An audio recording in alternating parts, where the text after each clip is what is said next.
أعوذ بالله من الشيطان الرجيم. بسم الله الرحمن الرحيم. الحمد لله رب العالمين الرحمن الرحيم مالك يوم الدين.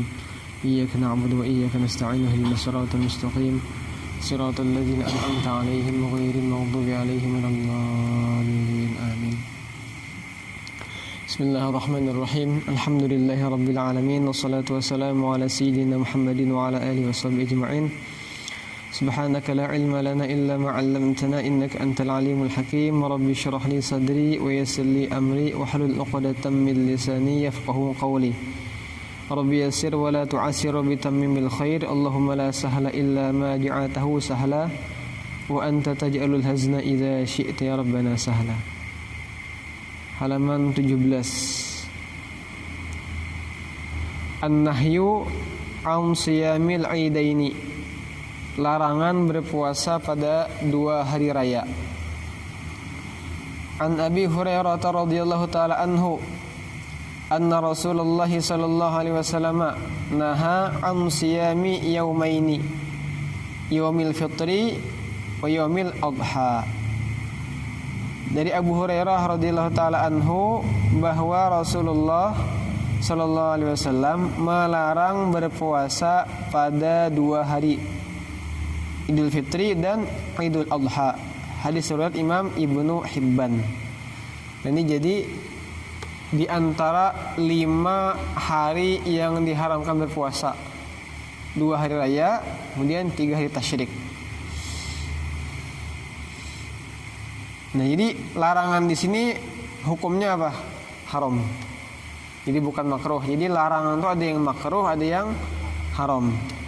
Nah, sini hukumnya adalah haram. Jadi pas saja mana haram, mana memang sesuai dengan nafsu kita. Nafsu kita kan hari raya itu nyamannya makan, minum. Pas dilarang juga, ya tidak menyalahi dengan nafsu kita, sesuai larangannya itu.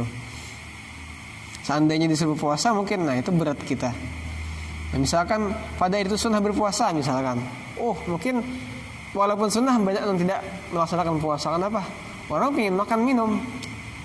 Apalagi seandainya diharamkan, lebih-lebih lagi orang akan meninggalkan. Jadi pas sekali. Berikutnya, adamu butlani saumi man akala nasiyan. Tidak batalnya puasa orang yang makan dalam keadaan lupa. Nah, jadi kalau orang makan tapi dia lupa, maka puasanya tidak batal. An Abi Hurairah radhiyallahu taala anhu qala Rasulullah sallallahu alaihi wasallam, man nasiya wa huwa shaimun fa akala aw syariba falyutimma shaumahu fa innama at'amahu Allahu wa saqahu, rawahu Muslim. Dari Abu Hurairah radhiyallahu taala anhu, ia berkata, Rasulullah sallallahu alaihi wasallam bersabda, siapa yang terlupa ketika sedang berpuasa lalu dia makan atau minum, maka hendaklah ia sempurnakan atau lanjutkan puasanya, karena Allah lah yang telah memberinya makan dan minum. Hadis riwayat Imam Muslim. Nah, jadi itu rezeki namanya. Ketika kita lupa lalu makan atau minum padahal puasa. Ini biasanya hari yang pertama kebanyakannya. Kenapa? Karena kan biasanya tidak puasa. Pas hari pertama baru mulai puasa, ada botol minum di samping, haus minum, ditegur kawan, astagfirullahaladzim. Kalau ingat langsung dimuntahkan.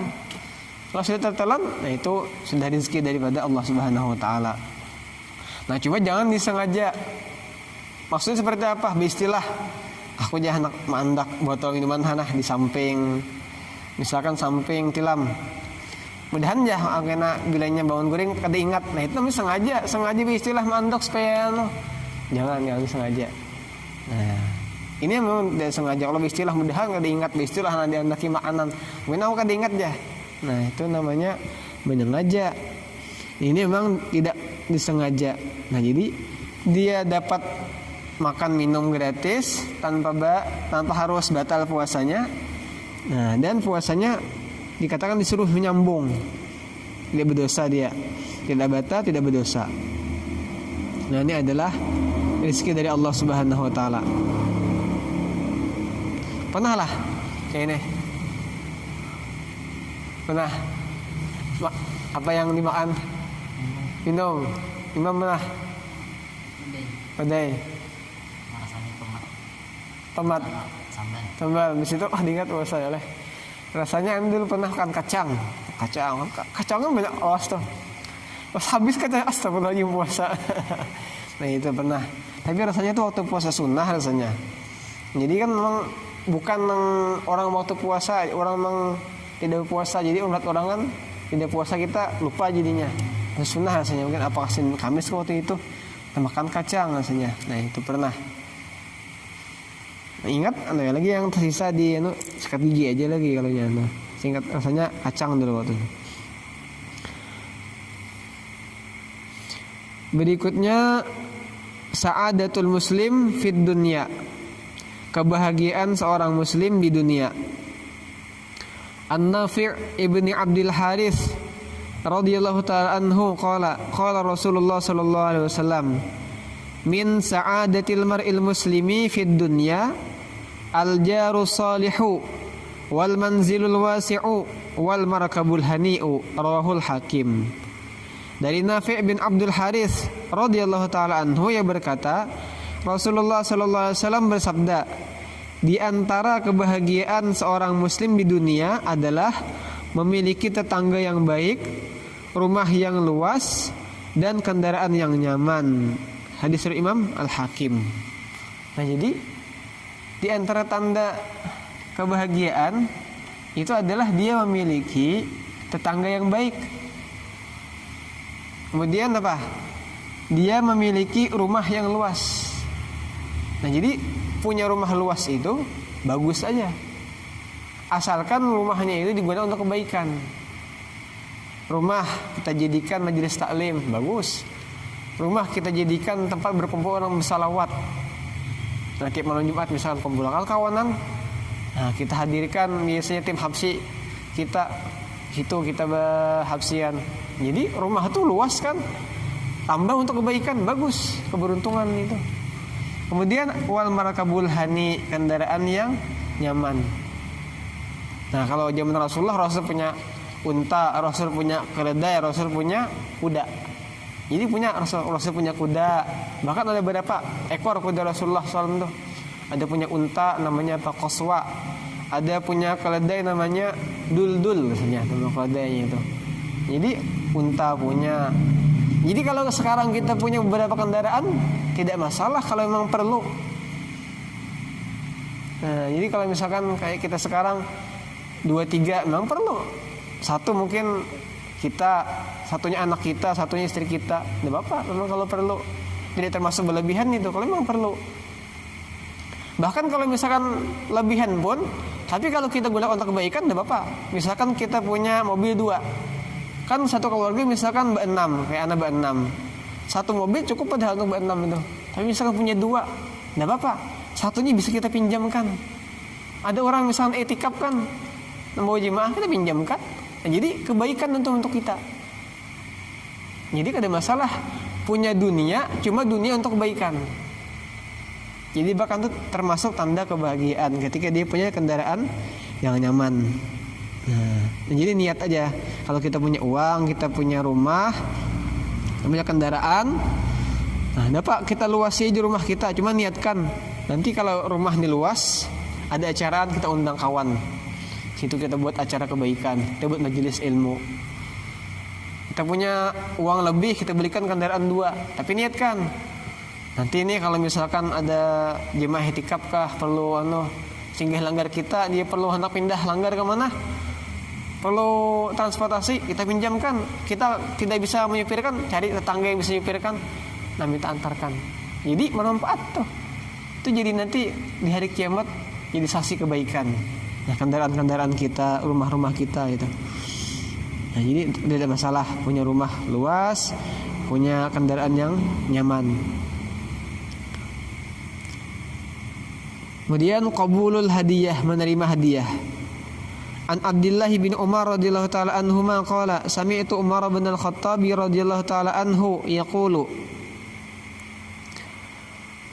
qad kana Rasulullah sallallahu alaihi wasallam yu'tinil ata'a fa aqulu a'tihi afqara ilaihi minni hatta a'tani marratan malan faqultu a'tihi afqara ilaihi minni faqala Rasulullah sallallahu alaihi wasallam khudhu wa ma ja'aka min hadzal mali wa anta ghairu musyrifin wala sa'ilin fakhudhu wa ma la fala tutbi'hu nafsaka.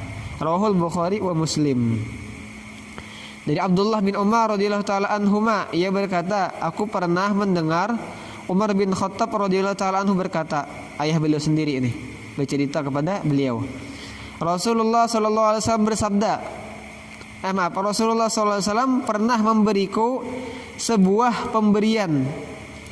Namun aku berkata kepada beliau, berikanlah kepada orang yang lebih memerlukannya daripadaku.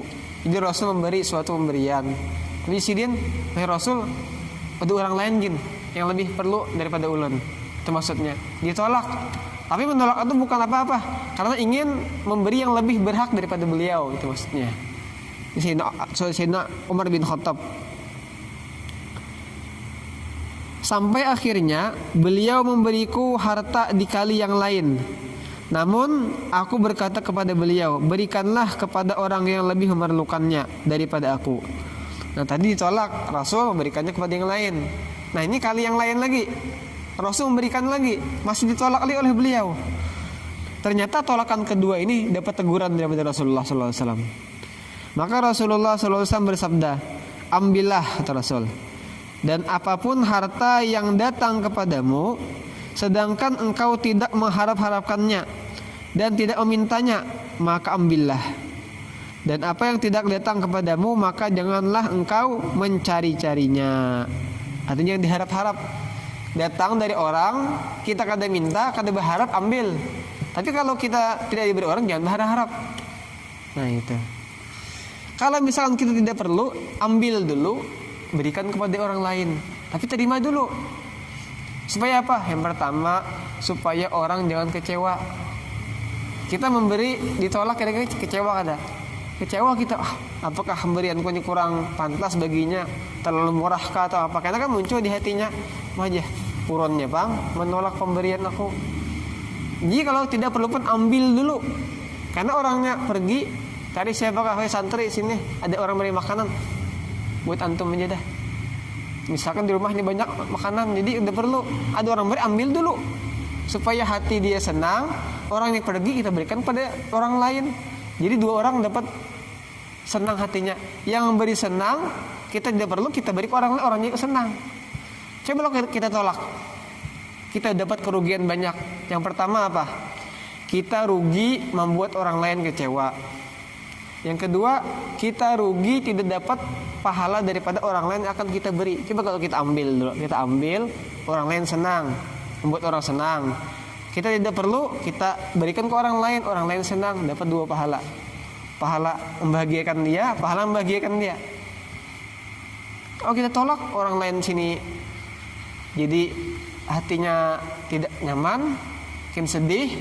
Apalagi misalkan yang memberi itu misalkan murid kita, ya tolak, jadi guruku aja menolak, apakah ini terlalu murah bagi Sidin? Kasiannya, hatinya penuh sedih. Kemudian orang lain mungkin ada yang perlu, tapi karena kita tolak, ya dibawanya pulang. Seandainya kita terima, kita tahu itu perlu, kita beri. Yang memberi tadi kita tolak, dia kada tahu ini perlu. Nah jadi ambil aja dulu. Kalau kita perlu, ambil, makan buat kita sendiri, atau gunakan buat kita sendiri. Tidak perlu, berikan ke orang lain. Jadi jangan ditolak. Nah nih, tapi kalau kita insya Allah terima terus. Jadi sesuai aja nafsu kita nih, disuruh menerima hadiah, jangan ditolak. Kata Nabi, diberi orang ambil. Nah kada perlu basa-basi, ambil aja, alhamdulillah itu rezeki. Nah di samping kalau kita tidak mengambil, nanti khawatirnya seakan-akan kita tidak menerima rezeki daripada Allah. Ini kayaknya sombong mana nih, kada perlu nih. Timbul karena ujung-ujungnya Allah Ta'ala miskinkan misalkan. Ayo, ada bisa apa-apa. Mungkin minta-minta kepada Allah, minta diberikan rezeki. Yang sudah diberi rezeki, pina menolak-nolak. Jangan. Kalau pina itu ada kesombongan juga nanti. Nah bisa kan aja, yang lain aja, aku banyak aja. Nah itu kan kena merasa ada di rumah, Jadi merasa bergantungan kepada harta di rumah. Ini siapa tahu nanti dapat bala. Nah, jadi Allah Ta'ala nih istilahnya bahasa kitanya aja bang tuh. Ada menerima nih kayak sombong nih, merasa di rumah banyak simpanan. Buat kebakaran misalkan, habis hartanya, ayo. Akhirnya minta-minta. Nah, jangan sampai. Jadi dulu guru kami kadang-kadang kita tuh sempit rezeki. Itu diantaranya adalah karena kita tidak menghargai rezeki, membuang-buang rezeki. Nasi itu kadang-kadang berlebihan, kita buang-buangnya, kadang kita habiskan. Merasa apa? Merasa banyak nasi. Nasi itu kada habis, diberikan kucing, ada dibuang ini begitu aja. Jangannya kada habis, minimal berikan ke ayam kah, berikan ke kucing kah. Ada juga ini makannya, ini merasa banyak nasi di rumah, buang aja. Karena ada suatu saat kena ngalih itu rezeki kita. Kenapa? Karena kayak sombong kita lawan rezeki Allah, merasa ada aja banyak di rumah, kayak mudahnya kita. Nah, jadi buang. Coba punya kita sedikit, kira-kira kita buang ada nasi yang ada mungkin kita buang. Biasanya kita buang apa? Karena merasa dia banyak nasi di rumah. Nah itu, jadi jangan sampai kayak itu. Jadi supaya rezeki itu mengalir terus, jangan sampai terhenti. Naam, cukup dulu lah. Wallahu a'lam bishawab. Al-Fatihah. A'udzu billahi minasyaitonir rajim. Bismillahirrahmanirrahim. Alhamdulillahirabbil alamin arrahmanir rahim maliki yaumiddin. Iyyaka na'budu wa iyyaka nasta'in ihdinas siratal mustaqim siratal ladzina an'amta 'alaihim ghairil maghdubi 'alaihim waladdallin. Amin. Bismillahirrahmanirrahim. Alhamdulillahirabbil alamin wassalatu wassalamu ala asyrafil anbiya'i wal mursalin sayyidina wa maulana Muhammadin wa ala alihi washabbihi ajma'in. Allahumma anfa'na bima 'allamtana wa 'allimna ma yanfa'una وزدنا علما ينفعنا لما رزقنا فهم النبيين حفظ المرسلين هم الملائكة المقربين اللهم إنا قد استودعناك ما علمتنا وفهمتنا فردده إلينا عند حاجتنا إليه صلى الله على سيدنا محمد وعلى آله وصحبه وسلم سبحان ربك رب العزة عما يصفون وسلام على المرسلين والحمد لله رب العالمين آمين سبحان الله بحمده سبحان الله بحمده أشهد أن لا إله إلا أنت أستغفرك وأتوب إليك